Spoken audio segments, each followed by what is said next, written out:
سید الانبیاء والمرسلین وعلی آلہ واصحابہ اجمعین۔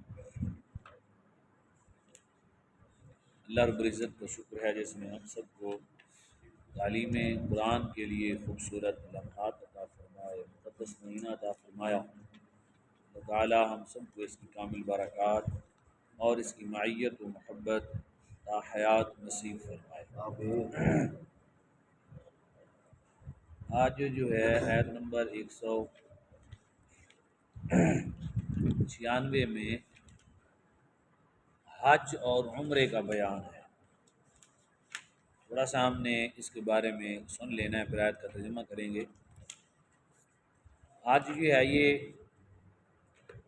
9ویں ہجری میں فرض ہوا ہے، یعنی نبی کریم صلی اللہ علیہ وسلم 13 سال مکہ میں تشریف فرما ہوئے تو حج فرض نہیں ہوا۔ پھر 10 سال مدینہ شریف میں تشریف رکھی تو 10 سال کے بعد آپ کا وصال ظہری مبارک ہوا، تو ان 10 سالوں میں سے جو 9واں سال تھا نا مدینہ میں، وہاں حج فرض ہوا۔ مسلمانوں پر یہ فرائض آہستہ آہستہ ہوتے رہے تو آخری حج فرض بھی ہو گیا۔ اب حج فرض کس شخص پر ہوتا ہے وہ الگ ہے، حج کی ادائیگی کس طرح ہوتی ہے وہ الگ ہے، حج کی قسمیں کتنی ہیں وہ الگ ہے۔ آج ہم نے یہ سیکھنا ہے کہ حج کس پر فرض ہوتا ہے، کس شخص پر حج فرض ہو جاتا ہے۔ ہر اس شخص پر حج فرض ہوتا ہے حج کے دنوں میں یا جس ملک میں وہ الاؤ کرتے ہیں کہ اس مہینے میں آپ حج کے پیسے جمع کرا سکتے ہیں، ان دنوں میں اگر اس کے پاس اتنا پیسہ ہو کہ وہ آ بھی سکتا ہے، جا بھی سکتا ہے، اس کے گھر کا اخراجات کے اندر بھی معاملات خراب نہیں ہوں گے، وہ اضافی ہے، اس پر حج فرض ہے۔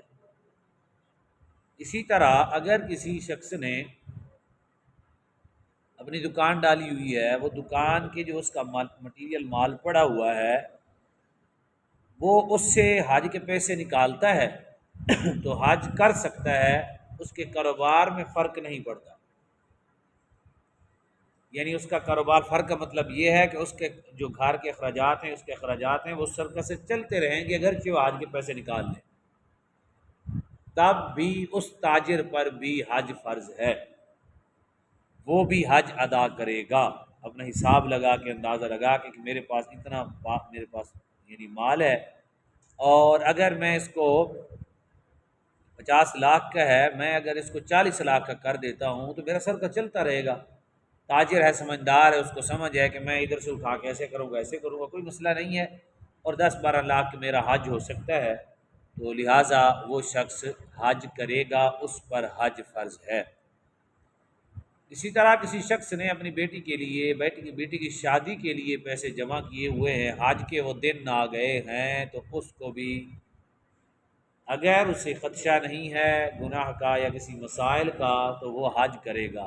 اپنے نکاح کے لیے پیسے جمع کیے ہوئے تھے، شادی کے لیے، حج کے وہ دن آ گئے، اگر اسے خدشہ نہیں ہے گناہ کا، یعنی بالکل یقین ہو گناہ ہو جائے گا، نکاح اگر نہیں کریں گے، لیٹ کریں گے تو گناہ ہوگا، تو تب تو وہ ٹھیک ہے، حج کی تاخیر کر سکتا ہے، ورنہ وہ بھی حج کرے گا۔ ساری زندگی بندہ عمرے کرتا رہے، ایک حج کے برابر نہیں ہو سکتے۔ یعنی حج اتنی بڑی عظیم نعمت ہے۔ یعنی یہاں میں یہ مثال دے دیتا ہوں آپ کو کہ جس طرح انسان کے کچھ تعلقات ہوتے ہیں کسی کے ساتھ، تو انسان آہستہ آہستہ تعلق بڑھاتے بڑھاتے یہاں تک پہنچ جاتا ہے کہ وہ اس کو اپنے گھر کی دعوت دے دیتا ہے، بھئی یہ میرے سارے کیمپس ہیں، اصل میں گھر میرا وہاں ہے، تو وہاں آپ تشریف لائیں۔ تو حج فرض ہے ایک محبت کے اظہار کا، جس پر حج فرض ہے اسے شکر ادا کرنا چاہیے۔ بعض لوگوں پر حج فرض ہوتا ہے اور وہ نہیں کرتے تو یہ اللہ کا طرف سے ان پر غضب ہوتا ہے، اللہ کی سزا ہوتی ہے ان پر۔ اللہ نے ان کو ایک اور فرض میں گھیر دیا، قیامت کے دن پھنسیں گے، رزق میں بے برکتی، گھر میں ناچاکیاں، صحت کے مسائل، پریشانی، کئی مسائل کھڑے ہو سکتے ہیں، نہ بھی ہوں تو قبر کا مسئلہ سب سے بڑا مسئلہ ہے۔ دنیا کے مسائل، آخر ہم نے چلے جانا۔ جب ہم نے نہیں رہنا تو بیماریاں کیا رہیں گی؟ سوچے نا، جب ہم نے ہی نہیں رہنا، کچھ عرصے کے بعد چلے جانا ہے، تو درد اور تکلیف و مصائب کیسے رہیں گے؟ تو لہٰذا حج کا فرض ادا کرنا چاہیے، دعا مانگنی چاہیے جس پر فرض ہے، اللہ تعالیٰ ان سب کو اس عظیم فرض کو ادا کرنے کی توفیق عطا فرمائے۔ حج جو ہے وہ ہے پہلا اس کی شرط جو ہے وہ احرام ہے۔ کیا ہے جی؟ احرام ہے۔ اب ہم بتانے لگے ہیں کہ حج کن چیزوں سے ادا ہوتا ہے۔ فرض کا سمجھ آ گیا، میں نے تھوڑا سا آپ کو سمجھا دیا تو تقریباً۔ اور دوسرا جو ہے کیا ہے جی، حج جب آپ کریں گے تو حج کے لیے تو یہ تھا کہ یہ اتنا مال ہو، پیسے ہوں کہ آ جا سکتا ہو۔ تو اسی طرح اللہ تعالیٰ معافی دے، اس زمانے میں جہاں اور فتنے ہیں وہاں یہ بھی فتنہ ہے کہ لوگوں نے حج کو بھی کاروبار بنا رکھا ہے۔ لوگوں کی مراد نہیں، حکومتیں، باقی تو جنہوں نے بھیجنا ہے، ان نے گاڑی ہیں ان کی، سارا کچھ وہ تو کرنا ہی کرنا ہے، وہ تو اخراجات ہیں نا۔ آپ نے یہاں سے جانا اسلام آباد تو گاڑی پہ تو جانا پڑے گا۔ ویسے وہاں کے یہاں کے یا وہاں جہاں جاتے ہیں وہاں ہر چیز کو باب زمزم کو بیچنا ہے اور ساری چیزیں۔ یہ کیوں جاتے ہیں لوگ؟ حکومت کی وجہ سے تو نہیں جاتے، وہ تو جاتے ہیں مسجد نبی اور کعبۃ اللہ شریف کی وجہ سے جاتے ہیں نا۔ تو انہی کی وجہ سے ان سے اتنے اخراجات ان سے لیے جاتے ہیں۔ یہ شریعت میں اچھا نہیں ہے، ناجائز ہے۔ جیسے کہ ہم لکھ دیں بیر مسجد کے بھی جو بھی آئے گا 10 روپے ہر نمازی دے گا، پانی یہاں سے لے گا تو 5 روپے دے گا، تو کیا یہ اچھا ہے؟ تو سب سے بڑا گھر ہے، چاہیے یہ تھا کہ سارے لوگ، اللہ کرے اللہ تعالیٰ جو ہے نا اس طرح کا ذہن عطا کر دے، چاہیے یہ تھا کہ دنیا میں اتنے مسلمان مخیر حضرات ہیں، وہ ایک اس طرح کی انجمن یا کمیٹی بناتے جس میں مکمل جو ہے وہ دیکھتے دنیا، اور پھر باقاعدہ حاجیوں کا ایک وہاں شہر بنا دیتے، عمرہ کرنے والوں کا ایک شہر بنا دیتے، اور مخیر حضرات اس کا بل ادا کرتے، اس کے اخراجات اٹھاتے، اور ہر ملک کے لیے ایک غریبوں کے لیے اچھا سا پیکیج دیا جاتا، پیسے دار لوگوں کے لیے اور پیکیج دیا جاتا۔ پیسے کسی جگہ پہ بھی نہ کمائے جاتے، نہ امیروں سے نہ غریبوں سے پیسہ نہ کمایا جاتا، بلکہ ان کو سہولیات دی جاتی۔ جبکہ پہلے زمانے میں ایسے ہی رائے سلطنت عثمانیہ تک حاجیوں کو کھانے تک دیتے تھے مفت میں، اخراجات اٹھائے جاتے تھے، اور مخیر حضرات ان کی خدمات کرتے تھے۔ جو ان کا خرچہ ہوتا تھا وہ آنے جانے پر ہوتا تھا، اس کے علاوہ کسی سے کچھ لیا نہیں جاتا تھا۔ تو اس طرح سے کرنا چاہیے جی۔ حج کے لیے سب سے پہلے کیا ہے جی؟ احرام، پہلا نمبر۔ دوسرا وقوف عرفہ، عرفہ میں ٹھہرنا جا کے۔ تیسرا ہے طواف زیارت۔ یہ 3 چیزیں ہیں جس سے حج ادا ہو جاتا ہے۔ حج کی قسمیں 3 ہیں۔ پہلے جو بندہ سفر حج پہ جاتا ہے، حج جا کے کرتا ہے، تو پہلا جو اس کا حج ہے وہ ہے حج افراد۔ کیا ہے جی؟ افراد، یعنی صرف اور صرف حج کا احرام باندھنا، منفرد، صرف حج کرنا اکیلے میں۔ افراد کا مطلب یہ ہے فرد سے بنا ہے، منفرد سے بنا ہے، علیحدگی، ایک، عمرے کی نیت نہیں ہے۔ نمبر 2 ہے تمتع، یعنی عمرے کا احرام باندھ لینا۔ تمتع کا مطلب ہے نفع حاصل کرنا، متع۔ عمرے کا احرام باندھ لینا، حج کے ذریعے سے عمرہ کر لینا اور احرام ختم کر دینا، جب حج ہے پھر احرام باندھ لینا۔ ٹھیک ہے، حج سے فائدہ لینا کہ عمرہ بھی کر لینا۔ صرف حج کرنا گیا تو صرف حج کرتا ہے، بس عمرہ نہیں کیا، اس نے احرام نہیں باندھا، بس طواف وغیرہ کرتے رہے، عمرہ نہیں کیا۔ اور ایک ہے کہ نفع حاصل کرنا، یعنی حج پہ تو گیا ہے، عمرہ کر لینا اور بعد میں پھر احرام نیا باندھ کے حج بھی۔ نمبر 3 ہے قران۔ کیا ہے جی؟ حج قران۔ پہلا ہے افراد، یہ کتابوں میں آئے گا، آج ہم سمجھ لیں۔ پہلا کیا ہے جی؟ حج افراد۔ دوسرا کیا ہے؟ حج تمتع۔ تیسرا کیا ہے جی؟ قران۔ حج قرن کا معنی ہوتا ہے ملانا، تمتع کا معنی ہوتا ہے نفع حاصل کرنا، افراد کا معنی ہوتا ہے علیحدہ۔ تمتع سمجھ گئے آپ کہ آپ نے صرف عمرے کا، جہاں حج پہ رہے ہیں آپ نے احرام باندھا، عمرے کی نیت سے عمرہ کیا، احرام اتار دیا، اور پھر اس کے بعد آپ نے حج کے لیے الگ احرام باندھا، اس کو کہتے ہیں حج تمتع۔ حج تمتع یعنی وہ حج جیسے ہم نے نفع حاصل کیا ایک الگ۔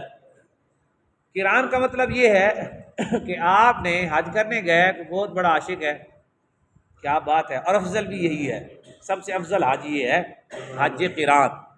وہ یہاں سے گیا تو اس نے حج کی نیت سے ہی، یعنی اس ادھر سے گیا تو اس نے احرام باندھ لیا، عمرے کا بھی ساتھ اور حج کا بھی ساتھ، اس نے عمرہ بھی کیا، عمرے کرتا رہا لیکن احرام نہیں اتارا، اسی احرام میں اس نے حج بھی کیا۔ تو یہ افضل ترین ہے، مشکل ترین ہے نا، یعنی اتنے دن اس نے احرام باندھ کے رکھنا ہے، تو اس کو کہتے ہیں حج قران۔ کتنے نام ہیں جی؟ پہلا حج افراد، دوسرا کیا ہے جی حج تمتع، تیسرا کیا ہے جی قران۔ افراد کا معنی صرف حج کرنا، عمرہ نہ کرنا، طواف وغیرہ کرنا۔ تمتع کا مطلب کیا ہے؟ عمرے کے لیے الگ احرام باندھنا، حج کے لیے الگ باندھنا، اور جو ہے قران اس کے لیے کیا ہے؟ عمرے اور حج دونوں کے لیے ایک ہی احرام باندھنا، اس کو کہتے ہیں حج قران۔ جی حج بدل ہوتا ہے ایک حج، یہ تو ہو گیا ہمارے متعلق، یہ جو بندہ زندہ ہے تابندہ ہے اس کے متعلق ہے۔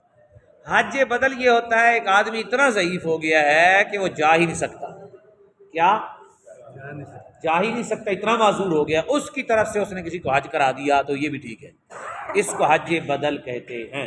اسی طرح ایک شخص پر حج فرض تھا، اس نے حج نہ ادا کیا تو فوت ہو گیا، اس کی طرف سے اس کے بیٹے نے جا کے حج کیا یا کسی کو حج کروا دیا گیا، وہ حج بدل کہلاتا ہے۔ جو کرے گا اس کو بھی ثواب ملے گا، اور لیکن جس کی طرف سے کیا گیا اس کا بھی فرض ادا ہو جائے گا، اس کو کہتے ہیں حج بدل، یعنی کسی کے بدلے میں حج کرنا، حج بدل۔ یہ تھے ہمارا، یعنی سب سے پہلے ہم نے کیا سیکھا؟ حج فرض کب ہوتا ہے، پھر حج ہوتا ادا کیسے ہے، اور پھر اس کے بعد ہم نے سیکھا حج کی قسمیں کتنی ہیں، 3 ہمارے متعلق تھیں، ایک ان معذور وغیرہ اور جو لاچار وغیرہ ہیں، یہ فوت ہونے والے ہیں، ان کے متعلق تھا حج بدل، وہ ہم نے سیکھا۔ اور آیت کا تھوڑا سا ترجمہ کر لیتے ہیں، اتنا سبق کافی ہے میرے خیال میں، آج دوہرا بھی لیں کیونکہ یہ اہم مسائل ہیں، اور دعا اب آج ہم نے یہی کرنی ہے کہ اللہ ہم سب کو حج نصیب، ہاں جی اللہ تعالی ہم سب کو حج نصیب فرمائے، بہت بڑی سعادت ہے، بہت بڑی سعادت ہے۔ حدیث کے مفہوم ہے، میں کل سناؤں گا انشاءاللہ، چند حدیثیں کل سنا دیں گے، ویسے آج مفہوم سن لیں۔ نبی علیہ السلام نے فرمایا جو بندہ حج کرتا ہے اس کے رزق میں کمی نہیں آتی، یعنی کہ سوچتا ہے کہ میرا کاروبار تھوڑا سا بندہ پڑ جائے گا، میں جاؤں گا تو پیچھے کاروبار میرے سر پر ہے، میں جاؤں گا تو پیچھے گھر کے مسائل ہوں گے فلاں فلاں، تو وہ ذمہ اللہ رسول نے اٹھا لیا ہے، کس نے؟ کہ رزق ہم برکت دیں گے، آپ ہمارے گھر میں آؤ، رازق کے گھر میں جاؤ، رزق وہ دے دے گا، ہاں جی رازق کے گھر میں جاؤ، رزق وہ۔ اور یہاں جو آیت ہے اس میں اللہ رب العزت نے فرمایا وَأَتِمُّ الْحَجَّ وَالْعُمْرَةَ لِلَّهِ، اور مکمل کرو حج اور عمرہ کو کس کے لیے؟ اللہ کے لیے، حج کرنا ہے اللہ کے لیے۔ ہمارے ہاں اگرچہ یہ مشہور ہو گیا ہے، اس زمانے کی پیداوار ہے، کیا حاجی صاحب، کیا جی حاجی صاحب لکھواتے ہیں لوگ، اگرچہ لوگ کہیں تو اور بات ہے لیکن خود نہیں لکھوانا چاہیے، سمجھ گئے؟ ہمارے بزرگ تھے، ان نے کسی سے نام پوچھا، انہوں نے کہا حاجی صاحب فلاں، کہنے لگے سبحان اللہ، کہنے لگے جی میرے نام کا آپ کو پتہ ہے؟ وہ خاموش ہوا تو انہوں نے کہا جی میرا نام ہے نوازی عبدالرشید۔ انہوں نے کہا کہ یہ کیا؟ تو کہنے لگے یار تو ایک دفعہ گئے ہیں تو حاجی بڑھ گیا، میں 5 پڑھنا، میں اپنے نام پر نوازی لکھایا کراں گا۔ تو یہ چیزیں پہلے زمانے میں نہیں تھی، اب بنی ہیں، حاجی سے بڑا حاج بن گیا، ہاں جی الحاج الحاج بھی آ گیا ہے، ہاں جی ماشاء اللہ، تو ابھی دیر ہے، اور القابات کیا دیں، پھر زکاتی بھی ہو جائے گا، پھر کچھ کے بعد صائمی بھی ہو جائے گا، صائمی کہتے ہیں روزے دار کو نا، ہاں جی تو اس طرح سے نہیں ہے، یہ اللہ جانتا ہے، الفاظ جو ہے وہ اپنی طرف سے یہ ہمارے ہاں ہیں۔ میں یہاں بزرگ کی حکایت سنا کے بات ختم کرتا ہوں۔ ایک بزرگ نا حج پہ گئے، اور یہ حج عمرے پہ جا کر سارا تعلق انقطاع کر کے جانا چاہیے، چلو کوئی یاد کے لیے 1-2 تصویریں بنا دی ٹھیک ہیں، میں تو کہتا ہوں یہ بھی نہیں ہونی چاہیے، ایک تو بنا لی چلو یادداشت ہوتی ہے ابھی دیکھوں گا پھر خوش ہو جاؤں گا، وہ الگ بات ہے، یہ اس کی نیت ہے تو ٹھیک ہے، باقی وہاں کچھ نہیں کرنا چاہیے جس کے پاس گئے اسی کے ساتھ بس۔ ہمارے ہاں حج عمرہ صرف اور صرف کس چیز کا نام ہے؟ ٹوپی، تسبیح، پانی اور کھجور۔ جس کے پاس نہیں ہے نہ اس نے حج کیا نہ اس نے عمرہ کیا ہے۔ یہ اللہ دیکھیں کیسی تبدیلی لے آئے ہیں وہ۔ اب دیکھیں بڑی سمجھنے والی بات، ایک بزرگ گئے نا تو مشہور تھے، پہلے زمانے میں بزرگ مشہور بہت ہوتے، اللہ کرتا ہے نا مشہور، لیکن لوگوں نے ان کو دیکھا نہیں ہوتا تھا، تو ایسے ماحول نہیں ہوتے تھے، دور دور تک آنا جانا نہیں ہوتا تھا۔ اب وہ بزرگ بہت مشہور تھے، حج پہ گئے تو جس ایریے میں انہوں نے واپس آنا تھا تو اس ایریے میں لوگ جمع ہوئے کہ ہم ان کا استقبال کریں گے، بہت بڑے بزرگ ہیں۔ ان کو کسی نے بتایا آپ اس کے استقبال کے لیے پھولوں کے ہار اور جناب بڑا پروٹوکول ہے۔ آپ نے فرمایا میں نے کیا کیا ہے؟ حج کیا، اتنا بڑا اعزاز۔ اس نے کہا میرے خوف ہے پتہ نہیں قبول ہوا ہے یا نہیں ہوا، انہوں نے یہ عجیب سا مسئلہ بنایا ہوا ہے۔ انہوں نے کہا اچھا، یہ تو اس سے تو میرا نفس متکبر ہو جائے گا، اللہ کے ولیوں کا اپنا طریقہ ہوتا ہے۔ انہوں نے کیا کیا، انہوں نے جب گئے وہاں گئے تو اکیلے ہو گئے، جو دوست سے ان کو الگ کیا، اکیلے میں وہاں دیکھا تو بندے بڑے جمع تھے، جاتے ہی اپنے آپ کو ہی گالیاں، یعنی اس بزرگ کا نام لے کر، تھے تو خود، تو گالیاں نکالنا شروع کر دی تھی، فلانا بزرگ دی ایسی تیسی ہے کہڑا کام کر لیا ابھی انہوں پھولتے ہار پواؤ، وہ ایسی گالی ایسی کر، بجر کا بندہ بڑا ہے مولوی، سیدھا کر دیں کہ بہت بڑے نیک آدمی ہیں، انہوں نے پھر انہوں نے پھاڑ کے انہوں نے مانجا لا دیا، ہاں جی، انہوں نے پھاڑ کے چنگا بھلا کٹیا ماریا تے مشکل نہ چند بندیاں نے چھڈایا، گلی دے اندر جا کے کہنے لگے لے ہن لے مزہ، تو بڑے پھلاں دے ہار پاندا سے،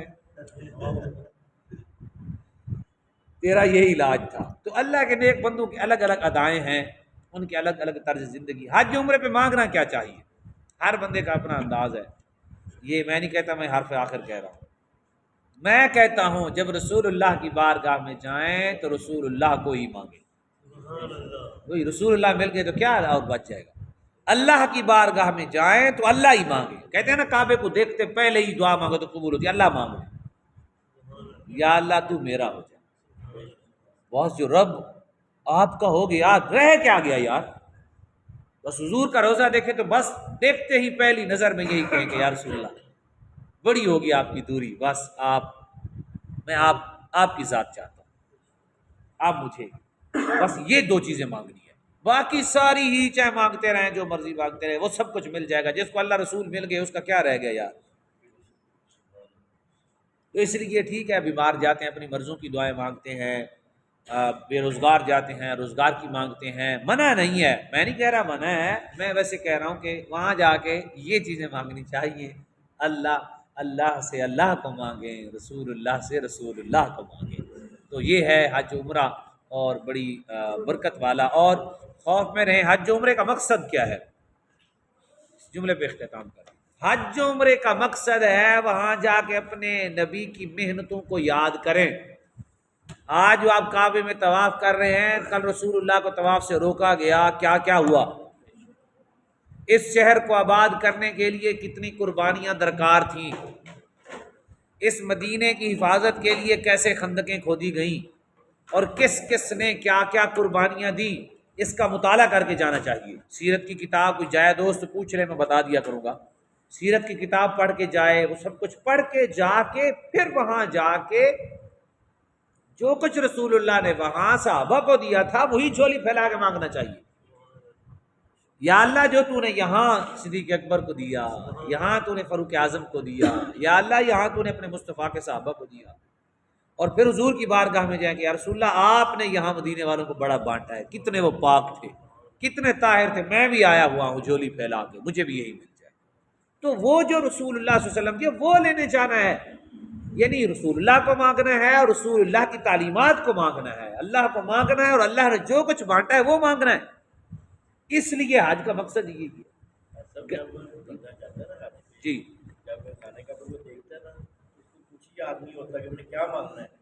جی وہ اللہ تعالیٰ اس کے جسم پہ یا دل پہ حقداری ہوتی ہے، وہ صرف اللہ کو یاد رکھتا ہے بس، اور اس کو کچھ یاد نہیں رہتا کہ میں نے کیا ماننا ہے وہاں پہ۔ جی ایسے ہی ہے، میں وہی عرض کر رہا ہوں کہ حج عمرہ جو ہے وہ سب سے بڑی پھر کمال یہ ہے، دیکھیں کتنی سچائی کی دلیل ہے. کسی بزرگ ہمارے گئے ہیں، پوچھ لیں آپ کسی سے، جتنا مرضی اس کو پاکستان پہ آ رہا ہو، جب اس کو پتہ چلتا ہے نا میں نے واپس جانا ہے، جو اس کو وہ درد ہوتا ہے نا، پوچھ لیں کسی سے، اس کو جو تکلیف ہوتی ہے آنے پر، حالانکہ سب کچھ اس کا یہی ہے، سب کچھ یہی ہے. تو یہ پتہ چلتا ہے کہ اللہ کے ساتھ ہمارا کیسا رشتہ ہے، ماؤں کی محبت سے بھی بڑا، اور رسول اللہ سے ہمارا کیسا رشتہ ہے، ماؤں سے بھی بڑا، کہ ان کی جدائی نہ ہم نے ملے نہ ہم نے دیکھا. ہمارے بزرگ فرماتے ہیں مجنون آدمی تھا مدینے میں، تو وہ آگے بیٹھتا تھا، تو اس سے میں نے عربی میں بات کی، تو اس کو میں نے کہا یار یہاں تو میں ایسے رہتے ہو، چلو میرے محبوب کے شہر کے ہو، میں تمہاری بڑی خدمت کروں گا، ہمارے پاکستان میں چلو تیرا سارا خرچہ اٹھاتا ہوں. اس نے اشارہ کر کے پوچھا حضور کے روضے کے بارے میں کہ یہ وہاں ہے؟ انہوں نے کہا یہ نہیں ہے. اس نے کہا اگر یہ نہیں ہے تو میں نے نہیں جانا. یعنی ایسی نعمت ہے اس زمین پر، وہ زمین بڑی مقدس ہے، وہ فضا بڑی مقدس ہے. یہ بڑی خوش نصیبی ہے جن کو اللہ نے نصیب کیا ہے حج. اللہ تعالیٰ ان کا قبول فرمائے اور ہمیں بھی قبولیت والا حج نصیب فرمائے. سبحانک اللہم